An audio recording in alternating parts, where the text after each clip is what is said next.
Do not depend on your children when you grow old. Kasi hindi rin naman sure eh. Minsan nagbabago na ugali ang inyong mga anak. O kung minsan, maganda pa rin ugali ng anak nyo, yung napangasawa. Sigurado ba kayo doon?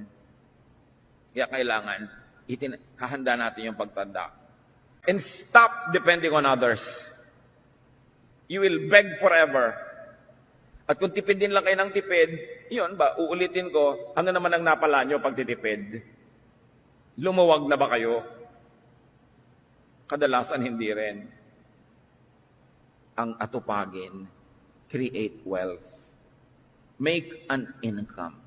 Kahit matanda ka na, huwag kang mag-retire. Pag kumakain ka pa, dapat kumikita ka pa. Ngayon, kung mabait ang iyong mga anak, mabait ang iyong asawa, sinusuplayan ka, suklian mo ng serbisyo, suklian mo rin ng kabutihan. Hindi ko mo iniluwal mo yung anak mo once in your life, forever ka na niya ngayong tungkuling kupkupin. Kailangan, give and take, give and take. Ganun ang relasyon para ganado yung mga tumutulong sa'yo at hindi lang dahil na-oobliga.